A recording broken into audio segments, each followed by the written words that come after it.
asalaamaaleykum mbokk yi seetaan ITV ci xibaaru marax yi bisimila bu ne saa ñu jukki leen ponk yi ci gën a fës.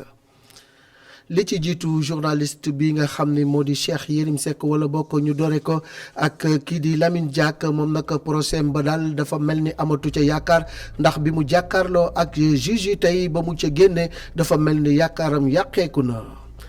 ñu jëm ci àddu jëmale ci mbiru Cheikh Yérim Seck itamit moom nag tey jii téye nañ ko ca section de recherche bu gendarmerie ci affaire Bati Plus moom Cheikh Yérim Seck nag ginnaaw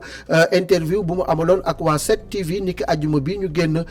dal di ciy tuumaal actuel ministre de la justice maître Malick Sall ca lañ ko convoqué woon ba ñu ko convoqué nag yoon mu ngi ko téye ba léegi. mbiri Thione Seck yi tamit naka noonu waykat bi moom dafa mel ni que juróomi at lañ ko nar a tëj loolu nag procureur de la république moo ko sàkku ci moom ci fàttali rek Thione Seck ñi ngi ko tuumaloon ci mbirum billet yooyu nga xam ni mbirum faux vieux la kii di procureur nag dafa defoon appel ba nee na juróomi ati kaso lay sàkku ñu tëj ko. Sëriñ Abdoul Ahad Mbacké nekkoon ñetteelu xalif bu Sëriñ Touba Xaadimu Rasuul ba mu génnee àdduna ak léegi des ci xel yi des ci xol yi tey jii communauté mouride di ko delloo njukkal di ko fàttaliku dinañ ci dellusiwaat ci lu yaatu.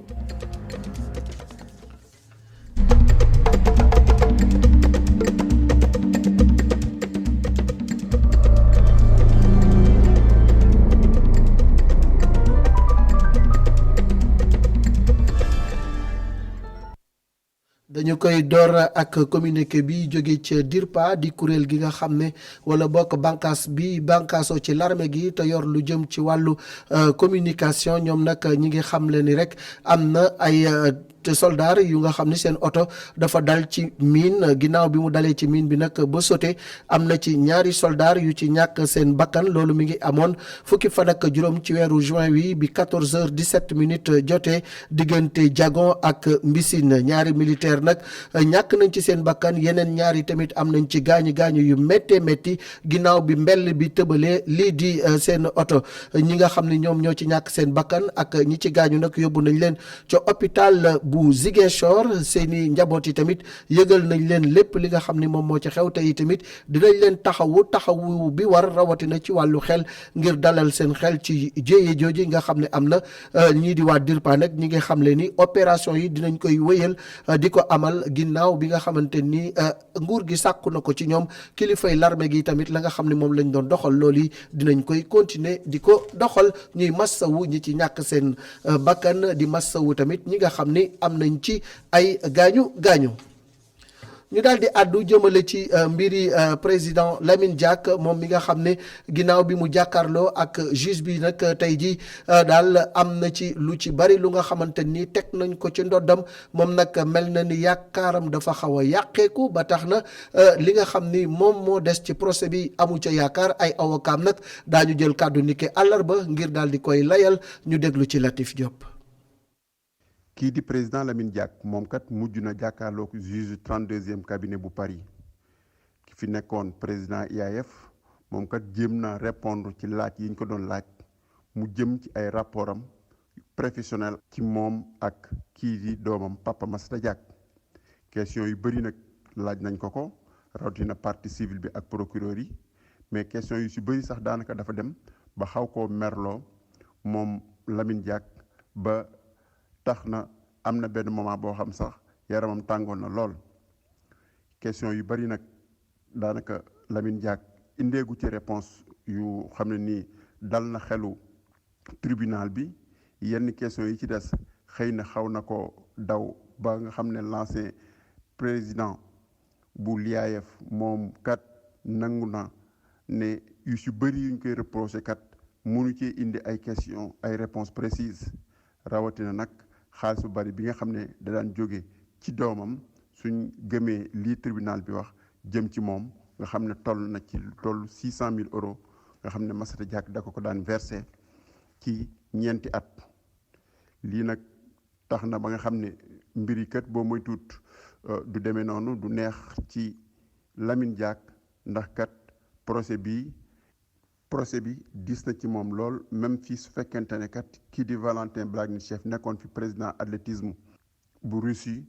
moom nee na kat musul jox xaalis kii di Lamine Diack waaye nag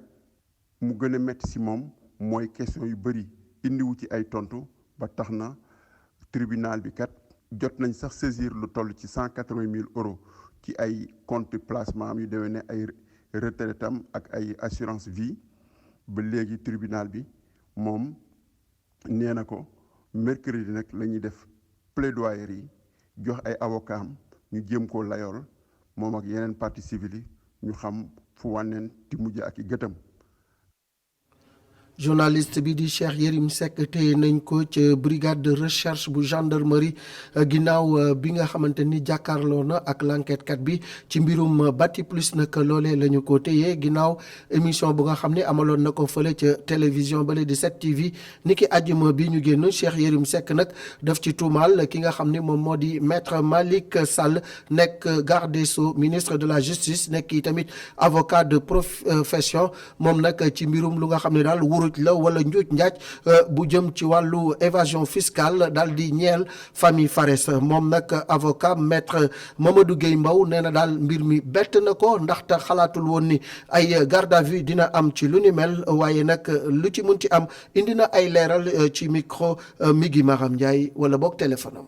Effectivement Cheikh Yérim Seck convoqué woon nañ ko tey di ko déglu liñ ko doon dégloo nag lu ci ëpp mi ngi méngoon ak émission bu mu defoon ci 7TV am ay wax yu mu fa waxoon ay kaddu yu mu jógoon jëmale ko ci benn dossier boo xam ne dafa nekk actuellement ci kanamu yoon muy dossier affaire Batiplus boobu li ñu ci jàngat mooy gannaaw bañ ko tegalee vidéo bi benn passage moo leen ci intéressé mooy fi muy waxee ci enquête booba ñu def ci dossier boobu xaalis bu ñu ni enquêteurs yi dañu defoon perquisition jàpp mu toll ci 4 milliards alors que la ñu jébbal yoon pour mu saytu ko ci 650 millions environ lay toll la intéressé woon l'enquêteur yi nag ci woo bi ñu ko woo tey mooy wax yooyu fu mu ko teg fan lay jëlee ndax mën naa indi firnde yi ak fan la ko jëlee lañ ko ca laaj lam ci mën a tontu yëpp tontu na ko waaye lañu bëggoon xëy na ci mu wax leen fan la source yi nekk ak yooyu loola moom da koo gàntal gannaaw ba ñu noppee ci jiite woon enquête bi xamal na ko ni daal da koy téye garde à vue donte nag la tax mu jël décision bu ni mel leeralu ci yoon garde à vue ci 48 heures lay toll waaw maam nañ sañu téye ko ba booba bu loola jeexee su fekkente ni si seen l'enquête jeexul procureur mën nañ demander procureur mu autoriser leen ñu yokkaat ko encore. mais noo ko gisee le fait que tey jii ñu jël dogal daal di koy def garde à vue si bi le dossier. xaw naa ci am tuuti mbetteel parce que jàppoon naa ni xëy na wax ya mu waxoon même bu fekkente ni si dañuy jël décision bu ni mel xëy na ci stade bi nga xam ne am na ay réponses yu leen jox jàppoon naa ni danañ dem saytu réponse yooyu gëstu ko pour xam ndax la mu ca wax yenu na maanaa wala yenuwul maanaa waaye li ma jàpp mooy fi mu nekk nii moom lañ ci njëkk a déglu la mu wax jéemuñu ko vérifier xool ndax yenu na maanaa wala yenuwul maanaa ñu daal di tëb rek décider garde à vue bi loola moom xaw naa ci am tuuti mbetteel. maître Mamadou Gueye Mbow di avocat Cheikh Yérim Seck xaw cee am jaaxle ñu ngi ko téye nag ca section bu brigade de recherche bu gendarmerie xëy na dañuy wéyal l'enquête bi bu garde à vue bi jeexee mën nañ ko yokkaat ngir rek gën a am ay information buñ ca jógee yi tamit bu leen neexee bàyyi ko bu ñu amul dara lu ñu ko mën a toppee wala bokk ñu daal di koy jébbal procureur mu àddu ci daañu xool fu wànneen di mujjee ki gëtëm Thione Ballago Seck moom nag procureur bi dafa daal di sàkku ñu tëj ko juróomi ati kaso ci mbirum faux billets yooyee nga xam ne ginnaaw bañ ko bàyyee moom ak ki nga xam ne moom lañ ko accusé loon dooloon kii di procureur dafa defoon appel ba mu defee appel nag ñu daal di attewaat yëf yi moom nee na nañu téye Thione Seck juróomi ati kaso yu ferme waaye tamit topp ko fukki million ci suñuy koppar maître Ousmane Seye nee na moom am na yaakaar ni ginnaaw li procureur sàkku kiliyaanam dina mujj am jàmm ñu déglu ko ci micro Aliou Diouf. avocat général moom lu ko neex mu requérir mais lu ñu amal solo ci loolu mooy li muy requérir na ànd ak li nga xam ne moo am maanaam feey na ànd aussi ak li nga xam ne moom loolu waa prévoir fii yéen fekkee ngeen audience bi yëpp indi nañ li ngeen xam ne moom lañ doon wax ne dañ doon def ay faux billets d'abord Thione Seck kenn fekkul ci moom faux billet kenn fekkul ci moom machine buy defal faux billet mosul jaay faux billet mosul fexe jaay faux billet li nga xam ne loolu moo lañ fi indi ne gendarme moom lañ fekk ci kër bi ñu ko ubbee ay mouchoir la ay këyit ay xaalisu plastique kon boog dañ ko nax pour jël ci moom alal te jël nañ ci moom alal jël nañ ci moom lu mat 85 millions dañ ko bëggoon aussi yàq daram def nañ ko parce que bañ ko jàppee rek la benn journal bind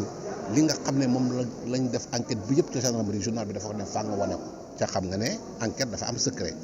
doomam taqal nañ ko ci affaire faux billets ca demul fenn ay taqal rek la woon ne bañ ko jàppee nee nañ dañ fekk ay faux billets ci autorité bi loolu yëpp pour préparer opinion bi pour yàq deram la woon ak jël ci moom alal effectivement yàq lañ deram léegi depuis 2016 ba léegi presque léegi mu am juróomi at yóbbu nañ alalam mais tey jii nag lañ doon xaar pour ñu setal deram la ñu wax tribunal ak la nga xam ne moo am tribunal ñu am nañ yaakaar ne tribunal bi du cour d'appel dina setal deram incha allah. Maître Ousmane Seye di am yaakaar mu mel ni que ñetti dossier yoon moom moo gën a fës ci journal bi muy dossier Lamine Diack dossier Cheikh Yérim Seck ak bu Thione Ballago Seck dañuy àddu jëmale ci xalif général wala ñetteelu xalif général bu Serigne Touba Khadim Rassoul di Serigne Abdoul Ahad Mbacké tey ji nag communauté mouride di ko fàttaliku di ko delloo njukkal nekkoon ku nga xam ne moom sëñ Abdoul Ahad liggéeykat la woon waaye tamit li mu liggéey bàyyi fi mool ko jëmale ko ci yoonu Serigne Touba Xaadimu Rasuul ba léegi ñëpp a ngi ciy teg seen bët kooku nag tey ji la ñuy def nataalam ki koy def mooy Cheikh Sall. waaye man dama dul wax lu newul fi man du ma wax lu may jot du ma wax lu ma defee. yarkat bu mag bi ci kàllaama yu dëgg gi ak li nga xam ne moo di jub jaare ko tamit ci ay tegtal yu wér yi nga xam ne mooy tukkee ci njàngaleem waajuram bu góor Serigne Touba Cheikh Ahmadou Bamba Cheikh Abdoul Ahad Mbacké nekkoon na nit ku ñu ràññee lool nekkoon ab tabaxkat waaye tamit liggéey bu mag sa dëkk bu sell ba di Touba. ñetteelu xalif général des Mourides Cheikh Abdoul Ahad Mbacké teel na jàng alxuraan ak li nga xam ne moo di xam-xamu diine yi loolu yëpp nag ci keppaarub nijaayam ji nga xam ne moo di Serigne Amsatou Diakhaté nekk rak ci waajuram bu jigéen soxna Mariama Diakhaté. ci juróom benni fan ci weeru août atum 1968 bi nga xam ne Serigne Fallou Mbacké mi nekkoon ñaareelu xalif général des Mourides ba mu fa wutu ba mu génne àdduna la ñu bëri nag doog di ràññee jëmm ji tedd ji nga xam ne moo di Cheikh Abdoul Ahad Mbacké nekk nit ku dëggu nit ku ñeme dëgg waaye tamit nit ku bañ lu dul dëgg jub xocc kàddu gu wér ñëpp tamit di ko bàyyi xel bàyyi laxat comme niñ koy wooyee bàyyi na ci ginnaawam dëkk bu sell boo xam ne lépp la tegaat ci yoon des ba faw ci xoolu jullit yi ak xolu murid yi bi mu génnee àdduna fukki fan ak juróom-ñeent ci weeru juin atum 1989 la bàyyi ci ginnaawam dëkk boo xam ne commencé naa màgg waaye tamit commencé ràññeeku ci àdduna bi yépp nekk loo xam ne ràññeeku na lool lépp jëm ci jaamu yàlla ak liggéeyal suñu boroom. léegi nag nit ki waxi démbam ak jëfi tayam boo ko boolee mënoo leen a ràññale di benn nit a ngooga lu nekk nale di ñëw moo jara woon nit naa ko séenal ma nga nale waaye mi ngi nii moom desu ko wax mukk ko ami bët te ko amuti bët yi jota wax ndax du gis. Serigne Abdoul Ahad Mbacké yàlla la yokk leeram te taas ñu ci barkeem dañuy daal di àddu jëmale ci mbasum coronavirus bi tey jii am na juróom-ñett fukki cas ak ñett ñu ràññee ci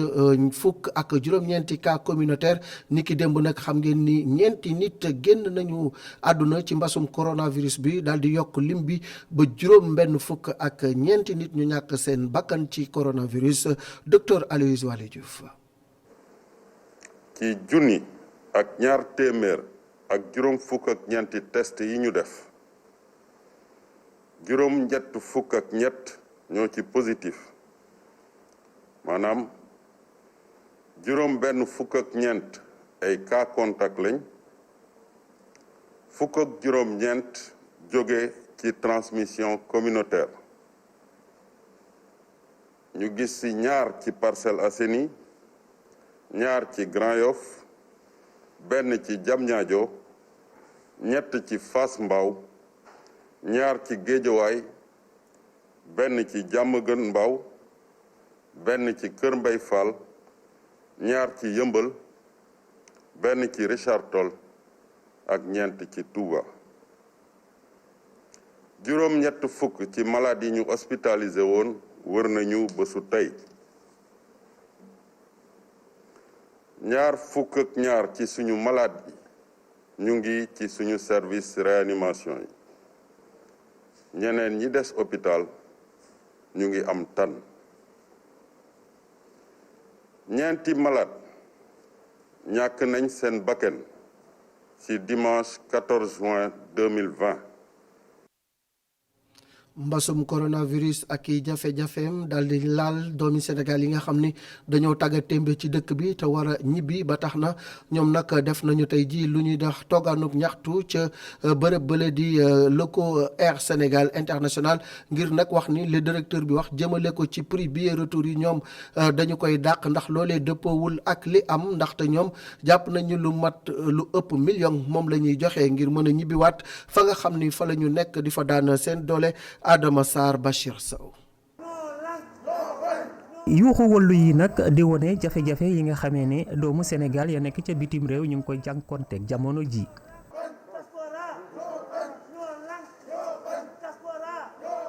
ñu daal di booloo nag taxaw ca makkaanu buntu Air Sénégal collectif bi nga xamee nag moo di diaspora ñoo lànk te ëmb leen di naqarlu daal li nga xamee ne moo di seeraayu njëgu billet retour bi nga xamee ne moom la ñu war a fay te mu ëpp $1 million ci suñu koppar. li ñu naqari mooy benn ñoo ngi ko commencé ci Assane Samb bon muy commercialu Air Sénégal li nga xam ne moom la wax ci benn organe de la presse ci fii mu ne sénégalais yi maanaam la diaspora ñu ngi jëndee billet bi 1 000 €. or que c'est pas vrai. Ce qui est vrai mooy gars yi ñu ngi jëndee 1 250 €, 1 350 € ak 1 500 €. ça équivalence su maanaam presque 1 million de francs CFA ak 750 000 francs CFA ak 800 000 francs CFA waxuñu aller retour on parle de aller simple. looloo waral sax ñoom nag ñu jàpp ne mbir mi dafa am ab njublang bu ci lalu. et puis man je ne peux pas comprendre pourquoi un simple sénégalais comme man. citoyen comme man immigré encaissé 360 millions de francs CFA yoo xam ne ci poosu Moodu yi lay jóge lii nga jox ko Air Sénégal lii nga damm ko ci sa poos. loolu sax tax ba ñi nga xamee ne nag ñoom ñoo di Baye Fall ak ay xaritam jàpp ne faw rek njiiti réew mi Macky Sall daal di ci dugal loxoom ngir nag subventionné li nga xamee ne moo di yooyu la billet. jamono ji tembe tembe li ñu bëgg mooy dañuy ñaan le président Macky Sall. le président de tous les Sénégalais mu ñëw ñu secourir ñu subventionné billet yi amul disponibilité wala flotte Air Sénégal boo amul disponibilité wala flotte bu ñu mën a yóbbu mais nañu jox Air France Air France yóbbu ñu tey jii. coronavirus bi lëmbee àdduna wërngal këpp indi njeexintal ci ñi nga xamee ne ñoo di doomu Sénégal yi nga xamee ne dañoo rek tumaranke woon fii ci Sénégal jamono ji nag ñu bëgg a delluwaat ca seeni réew ca réewum tugal wante nag ay jafe-jafe la ñuy jànkonteeg jamono ji. déjjati bokk nataal wala statue yi nga xam ne dafay màndargaal tubaab yi fi nekkoon ca jamonoy colon ya loolu nag Youssou Mbargane gisee jàpp na ni lu xel mën a nangu la rawatina jamono ji nga xam ni bodd konte ci xeet dafa bari ci àdduna bi waaye nag moom li mu gis nee na buñ ko déjjate yi tamit buñ ko yàq buñ ko tojate te buñ ko sànni nañu ko yóbbu ci musée yi ñu déglu ko ci micro Mohamed Kandji. boobaak léegi presque statue yi nit ñi daawuñu ci wax dara. amoon na sax benn genre fierté ñu wax place Faidherbe et cetera mu nekk fierté même de la ville de Saint-Louis et cetera mais jamono yi ni mu demee la nit ñi dañu gis ne France ci boppam li ñu yaakaaroon ne partenariat fraternel ak yooyu la du loolu France dafa tëdd ci kaw Sénégal ak ci pays francophonie yi di ci dund et que ñoom ñoo créé misère bi gën a am fii te jeunes yi ñoo ko gën a sentir parce que ces dernières années les jeunes ont été obligés de migrer gis na ne li tardel Afrique xool nañu Corée par exemple Chine ñooñu dañu développé seen bopp jaar soxlawuñu France soxlawuñu Angleterre dañu demal seen bopp ñun dañu war a demal suñu bopp soxlawuñu France soxlawuñu Angleterre soxlawuñu Amérique ñun am nañu ay ressources waaw léegi nag il faut nag lépp la nga xam ne li colonisation bi wàcc na ko fii muy wane histoire bi amoon démb te muy suñu histoire itam yu war a musée bu nga xam ne bi place yi nga xam ne yi dañ fay def yooyu expliquer li amoon démb li ci baax li ci bon et cetera mais ñu jëmee ko foofu daal mais pas ñuy fopp ay statue di ko def ay place publique ci jardin yi alors que ñooñu mosuñu def lu baax pour Afrique.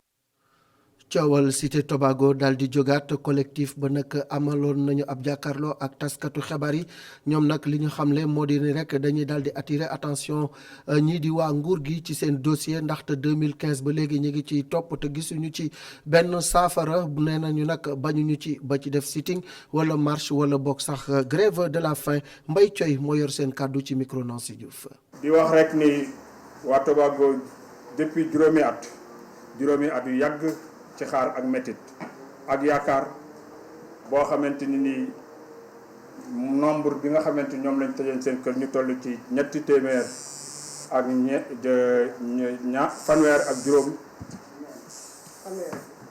fanweer ak juróom benn